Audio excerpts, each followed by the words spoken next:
Bienvenidos a un nuevo mes, un nuevo módulo de Historia del Arte.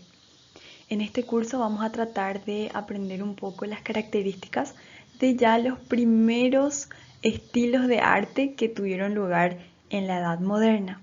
Para mí es un placer acompañarles y espero que disfruten mucho de todo el curso. Vamos a seguir estudiando el arte en el continente europeo a finales del siglo XVIII y principios hasta mediados del siglo XIX. En este periodo existe la peculiaridad de que por primera vez podemos decir que existen diversos estilos artísticos que se superponen o se van desarrollando de manera paralela. Eso quiere decir al mismo tiempo, pero en diferentes países o diferentes zonas geográficas. Como ya fuimos estudiando en periodos anteriores, siempre hubo una corriente estilística que predominaba en las manifestaciones artísticas. Aquí tenemos una resumida lista de los estilos arquitectónicos de este siglo y como podemos ver, se inicia una tendencia de estilos, digamos, regionalistas en toda Europa. Primeramente vemos el estilo ecléctico historicista que se da alrededor de Europa con diferentes manifestaciones, también en diferentes medidas y enfocándose en otro tipo de periodos históricos. Y se caracteriza el estilo ecléctico historicista por una nostalgia del pasado, donde surgen neohistoricismos, por ejemplo, el neogótico, el neobarroco y el neoclásico, que va a ser justamente el que vamos a analizar con más detalle en este video y más adelante veremos un poco más de los demás.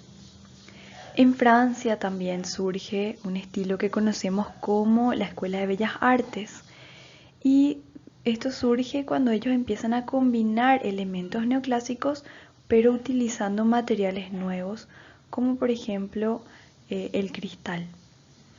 En Inglaterra surge un estilo de arquitectura que se conoce como hierro y cristal, que tiene que ver ya con la industrialización de la producción arquitectónica.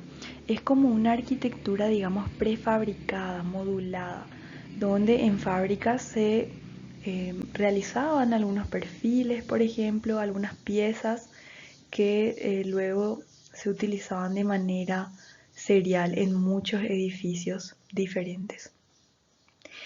Y en América surge la Escuela de Chicago, en contraposición total al historicismo que estaban utilizando en Europa. ¿Por qué es importante que hablemos de esto más adelante? Porque por primera vez vamos a analizar un estilo que es particularmente americano.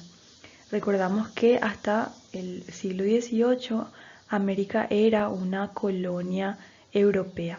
Me estoy refiriendo a los Estados Unidos de Norteamérica, ¿sí? Que era una colonia inglesa. Pero a finales del siglo XVIII justamente ellos consiguen su independencia y empiezan a hacerse cada vez más ricos, más poderosos, y a través de su arquitectura y de sus representaciones artísticas ellos quieren demostrar esto, esa nueva independencia, la libertad. Y entonces, a pesar de que ellos empiezan imitando los estilos europeos, de a poco se van alejando de esto y van adaptando su propio estilo.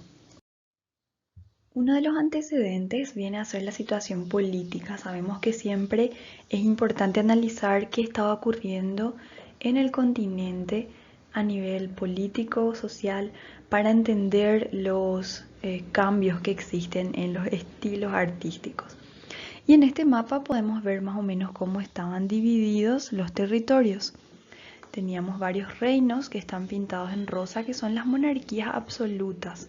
Eso se refiere a un rey o una reina en quien se concentra todo el poder, que es el monarca absoluto. Pero luego también había territorios como el Reino Unido que tenían monarquías limitadas en el caso de el Reino Unido, porque ellos tenían también la figura del parlamento, ¿verdad?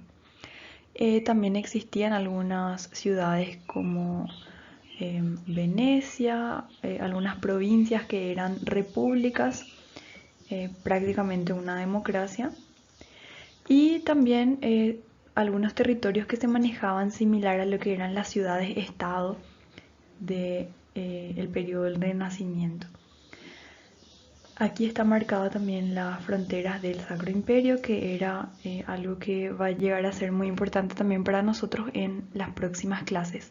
Pero hoy vamos a enfocarnos más en lo que fue el Reino de Francia, ya que el mes pasado terminamos hablando del estilo barroco que se desarrolló primordialmente en Francia, representando a la monarquía absoluta. Pero vamos a ver también los cambios que se van dando en ese aspecto. Otro antecedente muy importante, no puedo recalcar lo suficiente, es el cambio de paradigma que se conoce como la Ilustración. El pensamiento ilustrado empezó a cobrar cada vez más difusión y tuvo mucha repercusión en todo sentido. Se conoce como ilustración a un fenómeno que abarcó todo aspecto de la sociedad europea, abarcó lo económico, lo político, lo cultural, así que obviamente también afectó a las producciones artísticas. El pensamiento de la Ilustración, o lo que se llama pensamiento ilustrado, se caracterizó por una visión crítica de la realidad, por cuestionar todo lo que estaba preestablecido, tanto por la Biblia como por la antigüedad greco-latina. El humanismo ya marcó un punto de conflicto con las cuestiones que antes se creían indiscutibles. Y de a poco el humanismo fue introduciendo en la mente de las personas esa confianza en el ser humano, en sus capacidades para resolver sus propios problemas a través de, por ejemplo, la ciencia. Pero la Ilustración lleva ese pensamiento humanista aún más adelante. Habíamos dicho que el humanismo les llevó a las personas a creer que el ser humano podía perfeccionarse a sí mismo, que podía convertirse en una mejor persona, un mejor cristiano y alcanzar él mismo su salvación mediante las buenas obras. Pero ahora, con la Ilustración, las personas empiezan a considerar también el efecto que ellos tienen en su entorno. Es decir, empiezan a tomar en cuenta que el ser humano puede, además de mejorarse a sí mismo, mejorar su entorno. Algunos filósofos incluso empiezan a ver esto como una responsabilidad del ser humano, el hecho de perfeccionar su entorno. La búsqueda de una sociedad más justa que no le beneficie solamente a uno, sino también a su prójimo, viene a ser como el bien que todos los pensadores ilustrados estaban buscando. Entonces, en esta época se arraiga fuertemente en la mente de los europeos la idea del progreso. Con progreso me refiero a la búsqueda de un futuro mejor para la mayoría de las personas. Algo importante que tenemos que destacar es que con la Ilustración inicia un sentimiento generalizado de fervor constitucional y de reformas republicanas que van a acrecentar un sentimiento nacionalista. Y eso tiene mucho que ver con el surgimiento de estilos diferenciados, digamos, en cada zona geográfica o en cada país. Repasando entonces, la Ilustración es como la evolución del humanismo, donde ellos le dan mucho más valor a la capacidad que tiene el hombre de mejorarse a sí mismo y mejorar su entorno, pero a diferencia del humanismo, no valoriza demasiado la civilización grecolatina, sino que cree que la civilización grecolatina todavía debe ser perfeccionada, que ellos deben buscar el perfeccionamiento. Otro antecedente sería la Revolución Francesa. El mes pasado, cuando analizamos el periodo barroco, habíamos mencionado la importancia que tuvo la Iglesia como institución y también el sistema de gobierno absolutista en el desarrollo del arte europeo, sobre todo en Francia, donde dijimos que el barroco era el estilo empleado para representar el poder concentrado en la única figura del rey hasta mediados del siglo XVIII. Pero ya a finales de los 1700 en Francia ocurre un evento sumamente importante que es esta revolución que mencionamos, la Revolución Francesa. Después de esta revolución violenta, se elimina de Francia la monarquía absolutista. Se le da muerte a todos los nobles que no quieren adherirse al nuevo régimen y se trata de eliminar los privilegios que tenían tanto la nobleza como el clero católico, buscando sobre todo la igualdad de todos los ciudadanos. Esta revolución podemos decir que fue en parte una consecuencia del pensamiento ilustrado, porque la Ilustración le dio a los hombres el valor de tomar acción para cambiar su destino. Así que es en este punto que se elimina esa sociedad estamental que existía en Europa desde la Edad Media. Y la idea del progreso también se extiende a la política, porque la persona que gobernaba ya no tenía por qué ser alguien elegido por Dios, como era el monarca, sino que podía ser una persona que por su esfuerzo se ganara ese puesto. Y ahí es como empiezan a aparecer figuras como la del emperador Napoleón Bonaparte, y se extiende el ideal del hombre que nace sin privilegios, nace igual a sus compatriotas, pero él se hace a sí mismo de una reputación y renombre. Otra cosa que estaba pasando en Europa a finales del siglo XVIII es la excavación de las ruinas de Pompeya y Herculano. Estas eran ciudades de la antigua Roma que habían quedado sepultadas tras la erupción del monte Vesubio. Esto hizo que se avivara la admiración por el arte y los ideales del Imperio Romano. Sumando todos estos antecedentes es que se da el estilo neoclásico en el arte y la arquitectura. Y vamos a ir analizando algunas obras tratando de relacionarlas con estos contextos y conceptos que fuimos manejando. El neoclásico francés lo podemos subdividir nuevamente en tres etapas o tres periodos. Primero tenemos el periodo del reinado de Luis XVI, quien fue el último monarca absoluto de Francia. Durante su reinado ya se estaba gestando el pensamiento ilustrado que culminaría en la Revolución Francesa. La arquitectura de este periodo era eminentemente racionalista, buscaba el dominio de los sentimientos por la razón. Y se inspira en la República Romana porque ese era el ideal que ellos querían alcanzar.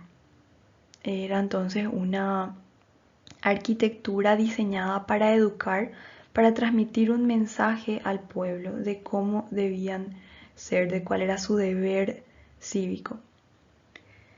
Luego tenemos el periodo del imperio, que coincide con el gobierno de Napoleón Bonaparte. Cabe mencionar que unos años después de subir al poder, Napoleón se asoció con la Iglesia nuevamente después de esa fractura que hubo entre la Iglesia Católica y los gobernantes franceses durante la Revolución Francesa.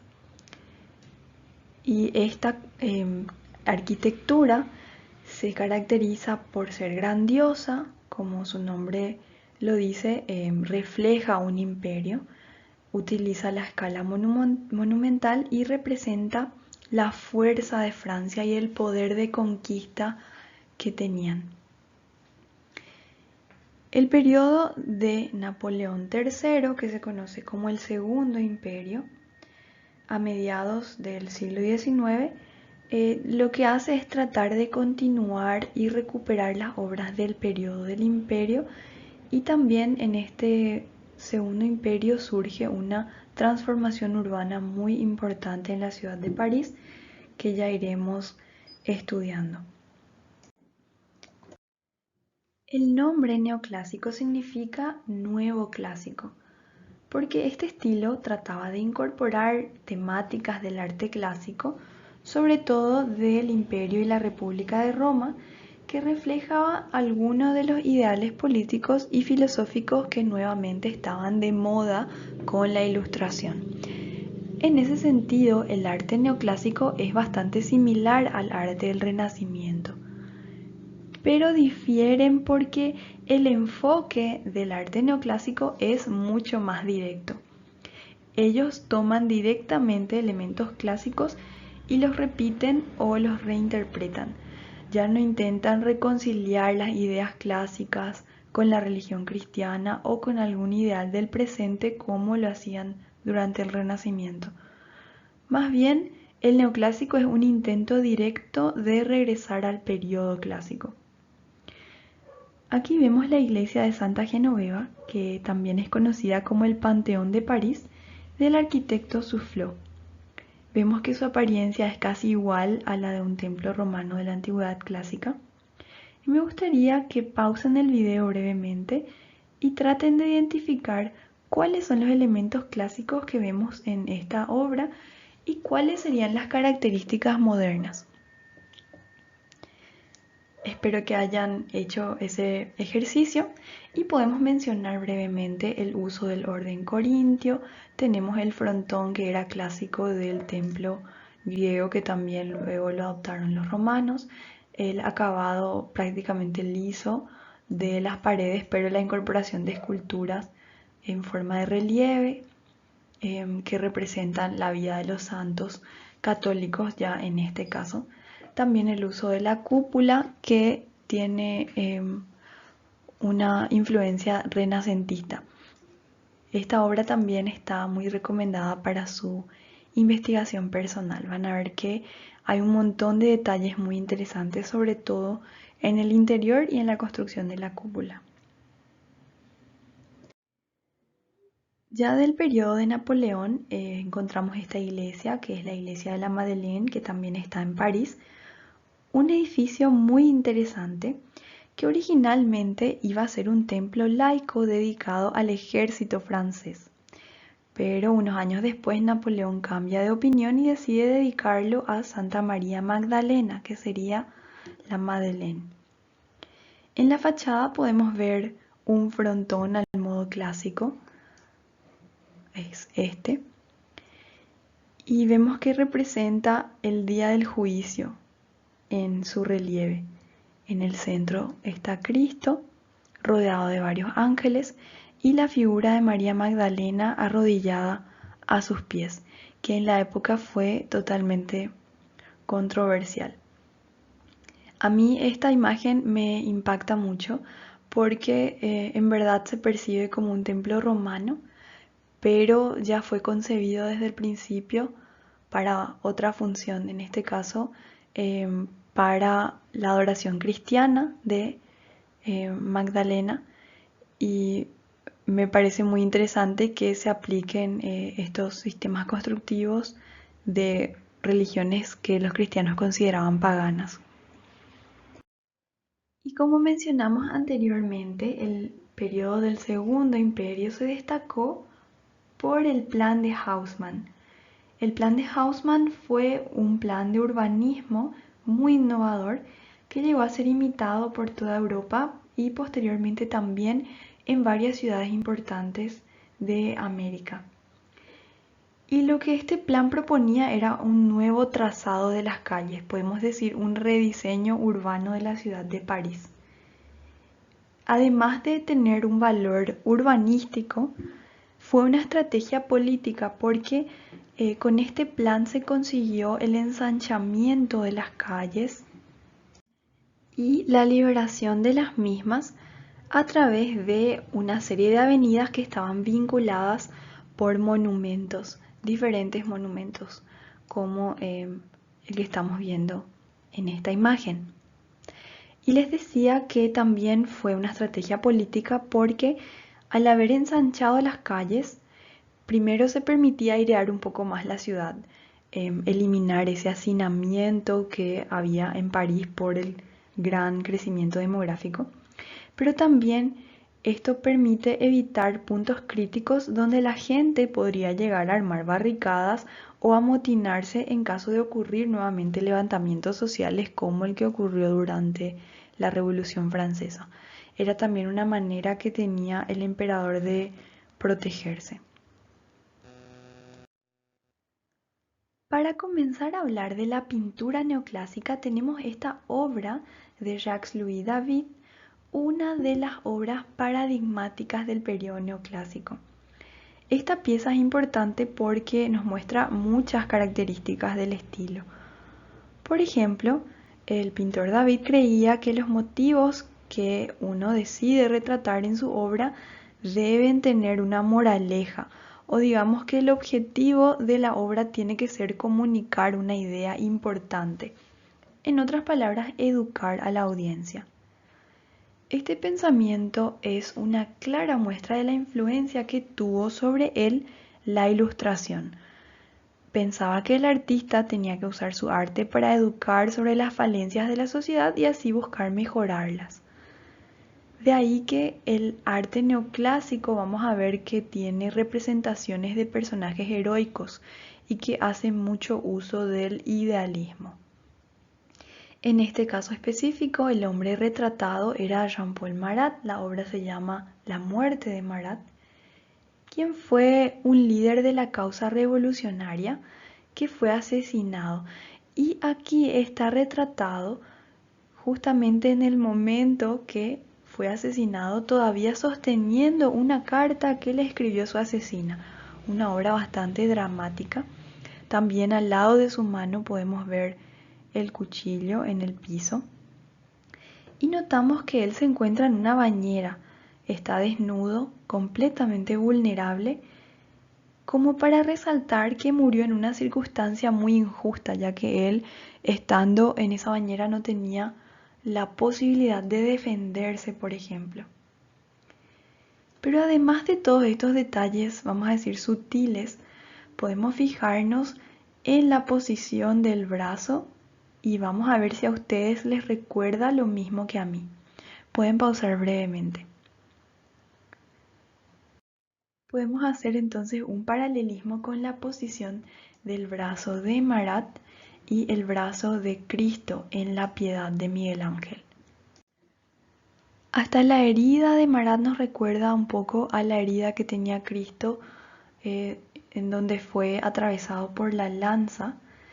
Y es un recurso que se utilizaba mucho, tratar de encontrar una similitud entre el personaje que quería ser retratado como mártir y Jesús, que es el ejemplo máximo de los mártires. Esta es otra obra de Jacques-Louis David, probablemente la pintura más famosa del periodo neoclásico, que sería El juramento de los Horacios. Era una historia de la antigua Roma cuando las ciudades de Roma y Alba Longa tenían una disputa y en vez de ir a una guerra, ellos deciden enviar a 3 representantes que resolverían el asunto en una batalla entre ellos nada más. Y en la pintura vemos a los 3 hermanos Horacio que irían representando a la ciudad de Roma. Están justamente en el acto de jurar su alianza ante sus espadas que su padre está sosteniendo en lo alto, mientras que en el fondo vemos a sus hermanas llorando. Y esta imagen es muy característica del periodo, engloba muchas de las características y los elementos que vamos a ir viendo en la mayoría de las pinturas neoclásicas. Podemos citar algunas de estas. Una de ellas es que si nos fijamos en el fondo parece que todo el espacio es un escenario que está enmarcando la escena que nosotros observamos. Es decir, que la acción de la escena se limita a un solo plano y el fondo deja de ser importante. Casi siempre el fondo se encuentra de hecho oscurecido, como en el caso anterior de la muerte de Marat, teníamos un fondo totalmente negativo. Si bien hay cierta idea de profundidad, el fondo está totalmente oscurecido como para que nos enfoquemos en la acción. Otra característica viene a ser el uso de los polos opuestos, que en este caso se encuentra, por ejemplo, con los hombres y mujeres, 2 grupos que están a lados opuestos de la figura del padre que está en el centro de la composición. Se representa a los hombres de manera asertiva, un poco más, digamos, con figuras angulares, más decididos, valientes. Y vemos a las mujeres en el lado derecho frágiles, asustadas. Entiendo que esta descripción de las mujeres es algo bastante problemático, pero esa conversación la tendremos en otra ocasión, ya que el objetivo de este curso es únicamente que podamos reconocer las características del estilo neoclásico, no debatir en este tipo de cuestiones, pero sí podríamos hacerlo en la conferencia si están interesados en ello. Y la tercera característica es lo que ya vimos en el cuadro anterior de la muerte de Marat, que se hace un énfasis en las figuras heroicas. Estos tres jóvenes iban a arriesgar sus vidas y el padre estaba dispuesto a, digamos, dar su bendición para que sus hijos arriesguen sus vidas por el bien común de la ciudad de Roma. En cuanto a la escultura, un artista que engloba el estilo neoclásico es Antonio Canova. Vemos una de sus obras que se llama Las Tres Gracias y podemos notar que directamente está prestando de los prototipos clásicos. Primero por el tema, ya que las gracias eran unas diosas que representaban los regalos o dones que daban los demás dioses a la humanidad, y siempre se las representaba en grupos de 2 o 3, abrazadas o por ejemplo bailando juntas, y ese mismo recurso está utilizando aquí Canova, pero digamos que es una reinterpretación un poco más sutil, también un poco más dinámica, con más movimiento y más realismo también. Otra característica de las esculturas neoclásicas que podemos ver muy bien en este ejemplo es el acabado brillante. Si recordamos las obras del periodo clásico greco-romano en las que estas obras están inspiradas, tenían un acabado más bien áspero, porque posteriormente se pintaban, pero con el tiempo perdieron su color y se veía el mármol blanco que estaba debajo de la pintura. Entonces, para la época del Renacimiento, cuando ellos redescubrieron esas esculturas antiguas, ya se veían prácticamente totalmente blancas. Y así es que a partir del Renacimiento, también en el Barroco, pero durante el Neoclásico es que alcanza su punto álgido ese gusto por el mármol blanco liso, digamos con esa imagen pura, y es por eso que ellos llegan a este nivel de terminación y pulido de la piedra, porque no tenían intención de esconder el material o de pintarlo. Es entonces un nivel de terminación mucho más perfeccionado que en otros periodos. Otra de las obras de Canova, poderosísimas, es esta escultura bellísima de Psique siendo reanimada por el beso de amor de Cupido. Nuevamente, él elige retratar una escena de la mitología greco-romana y la historia en sí misma es muy poderosa por ser una de las pocas de la mitología clásica que termina en un final feliz, que por cierto es muy interesante, les animo a investigar un poco más sobre eso. Pero además de la historia y el tema, digamos, la composición es visualmente muy poderosa en el sentido de que transmite emociones muy fuertes. Es para mí muy interesante que sí que la mujer es, digamos, la agente principal de la acción en esta composición. Aquí la vemos describiendo esa curva muy llamativa y me encanta cómo se entrelazan sus brazos.